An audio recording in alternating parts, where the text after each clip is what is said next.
In this video, share ko sa inyo yung mga latest airdrops na nahanap ko at pwede mong i-grind para makakuha ka ng free money. So, hindi lahat dito ay free, no? Ibig sabihin, wala kang kailangang ilabas na pera. Meron dito, may kailangan kang gawin to a certain point na kailangan mo talaga maglabas ng pera. But I think one or two lang naman yung gagawin mo dito. Okay? So, unahin muna natin tong Pixels. Ito yung medyo nag-trending before. I don't know kung hanggang ngayon ma-hype pa rin siya. Ito yung play to earn game na parang Harvest Moon, diba? Puro mga grinding, surviving.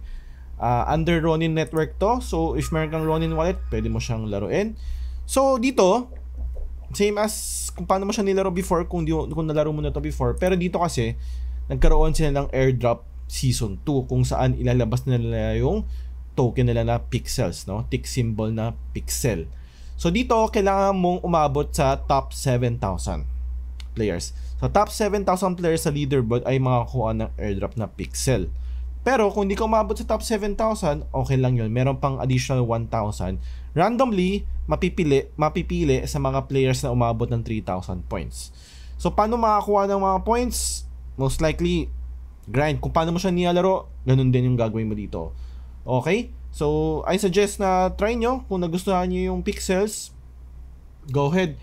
Lahat ng links ay leave ko na lang sa description. Lahat yun ay referral links. And mas mabilis mong mapuntahan yung website, di ba? Tulong na rin sa akin yun. Speaking of tulong, kung hindi pa kayo nakasubscribe, mag-subscribe na kayo. Click lang naman yun sa baba. Isang button lang yun, isang click lang yun. And thank you. Alright, next is ito, one of the biggest airdrops din to, no? Ito yung Dimension.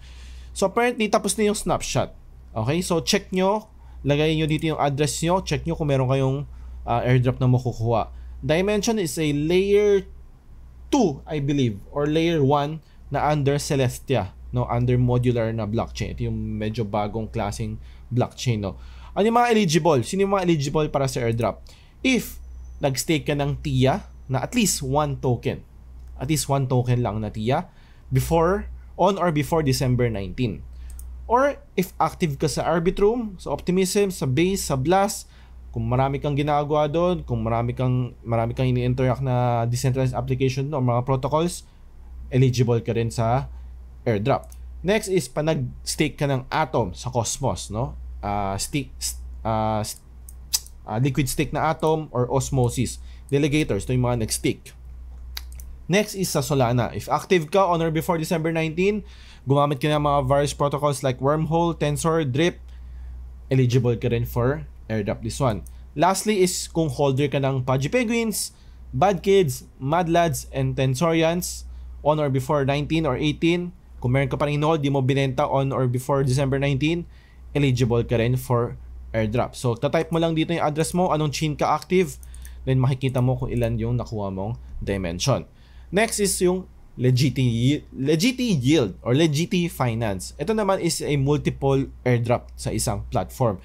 So itong 5 na to, makukuha mo yung airdrop niyan. Ano ang requirements? So ito yung mga requirements. Complete mo yung mga task mo sa Zilli.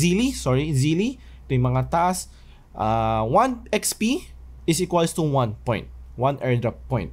So kailangan mo at least minimum of 20,000 points. As you can see, ako di pa ako maabot, ibig sabihin hindi pa ako eligible. Pero once na umabot ng 20,000 yan, nasa bronze tier na ako, kung saan lahat na nasa bronze tier ay maghahati-hati kayo sa airdrop. So the more points you have, tumataas yung tier mo. Syempre yung mga iba nahihirapan din mag-earn ng points, so kumukonti yung mga users na sa tier na yun. Pag kumukonti yung users doon, syempre mas malaki yung makukuha mo, mas malaking cut ang makukuha mo sa airdrop mo. So kailangan mo lang gawin is complete yung mga tasks dito. Merong mga daily tasks, merong mga once lang, merong weekly.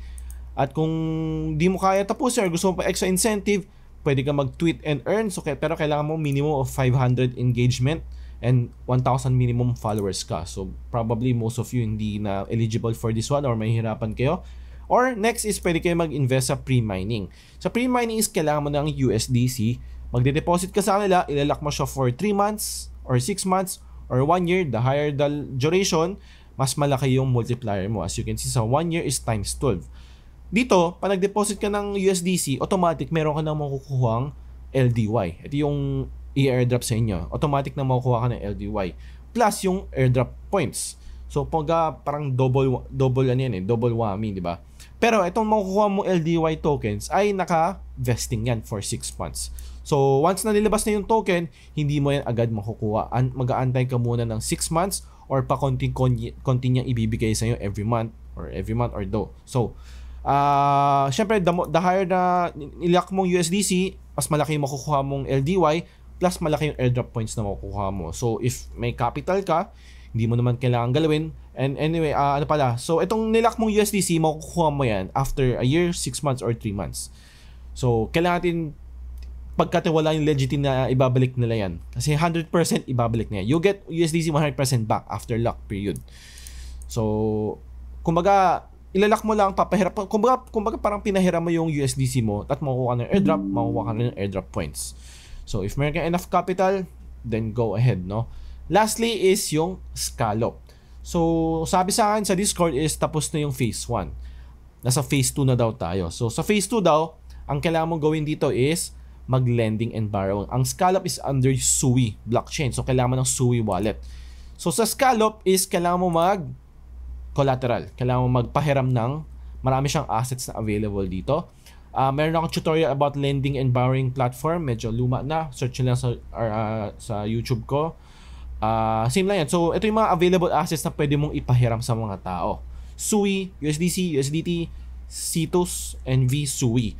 Pag nagpahiram ka ng pera, syempre, in real world, pag nagpahiram ka ng pera, may nakukuha kang interest. Meron din dito. So, if nagpahiram ka ng Sui, meron kang additional 19.5%. Kasi, meron silang incentive program na magaling sa Sui Foundation. Kumbaga, pag pinera mo Sui mo, nagfa-farm ka ng Sui. As makikita mo, meron ng pending yield na 0.5 Sui. And also, if ginagamit mo yung platform nila, may makukuha kang airdrop token yung token ng scallop. Okay? So, kailangan mo magpahiram, kailangan mo rin manghiram. So, makikita mo, ang kinagandahan kasi, pag meron silang incentive program, usually kasi, syempre, pag mangungutang tayo, kailangan tayo yung magbayad ng interest. Pero ang kinagandahan dito, dahil meron silang incentive is, pag humiram ka ng Sui, meron kang 0.4 interest na kailangan bayaran. Pero dahil meron silang incentive program, babayaran ka pa nila para manghiram ka. Gets mo? So, bibigyan ka na 6.72% annual yield reward kung nanghiram ka ng Sui or any other asset sa scallop. So, 6.72 minus 0.40, nasa around 6.3, nag-earn ka ng 6.3% ng annually ng Sui token kung humiram ka. Okay? Isipin mo, nagpahiram ka, meron ka 19.5%, tapos humiram ka pa, so 19.5% plus 6.3%, nasa around 25-26% yun. Tapos ang kinagandaan pa dito, if yung Sui mo ay nilagay mo sa collateral like I did, meron akong 1,200 Sui dito, pinahiram, ginawa ko siya as collateral, may additional incentive yan sa akin kasi again, lending, collateral, borrowing, lahat yan part ng incentive sa phase 2 airdrop nila. Tapos itong ginawa ko as collateral, pwede ako mag-borrow pa ng additional Sui, which ito rin ginawa ko, humiram ako ng 551.53 Sui. Pero syempre kailangan mo i-check yung risk level mo kasi possible kang ma-liquidate. Paano mangyayari? If bumagsak yung price ng Sui, kung yung pinahiram mo, yung value ng hiniram mong Sui ay bumagsak sa value ng dineposit mong collateral, kukunin niya yung collateral mo. Kumbaga, nagsanla ka ng Sui, di ba? Tapos, di mo mabayaran or bumagsak yung price ng mo, kukunin niya yung sinanla mong Sui. Ang kinagandaan dito is, pwede mong gawin is mag-borrow ka ng Sui, yan, which I did, ginawa ko nga, 551, at nilagay ko ulit sa lending. Okay? Or pwede ko rin gawin as collateral, paulit. Ang tawag dito is looping, no? Hindi na bago yan pagdating sa lending and borrowing platform. Looping ang tawag dyan. So, pwede mo rin gawin dito yan. So, para ma-maximize mo, kumbaga, kung meron kang 1,000 pesos, pwede mo siyang i-maximize, pwede mo siyang gawin parang meron kang 1,500 pesos. Pag nilagay mo yung 1,500 pesos dito sa lending, edi syempre mas malaki yung makukuha mong reward, mas malaki yung interest mo kaysa sa 1,000 lang ilagay mo, di ba? But, yung ganyan, kailangan mo lang i-check yung risk level mo. Okay? Bawal yan lumampas. Okay. Again, recap. Pixels, Season 2 airdrop, pataasan sa leaderboard. Next is, tapos yung Snapchat ng Dimension, check mo lang sa address mo, yung wallet address mo kung eligible ka for airdrop. No? Makukuha mo yan in 15 days time. Next is Legit Finance, meron tayong multiple airdrop. Ang kailangan mo lang gawin is, gawin mo yung mga tasks dito sa Zilli. Everyday yan, nag-refresh yan yung mga daily rewards.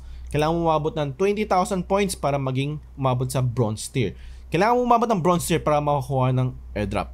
Okay, lastly is yung lending borrowing scallops. Kapag pinag-uusapan lang natin to, magpahiram ka ng pera, gawin mo as collateral, manghiram ka ng pera, yung hiniram mong pera, ilagay mo ulit sa ipanghiram mo ulit sa iba. Looping.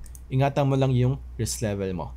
Alright, so if nakatulong to, again, huwag niyo kakalimutan mag-subscribe kasi marami pa akong ipopost ng videos katulad nito. And sali kayo sa Telegram group ko, nilib ko na lang din sa description. Bye-bye!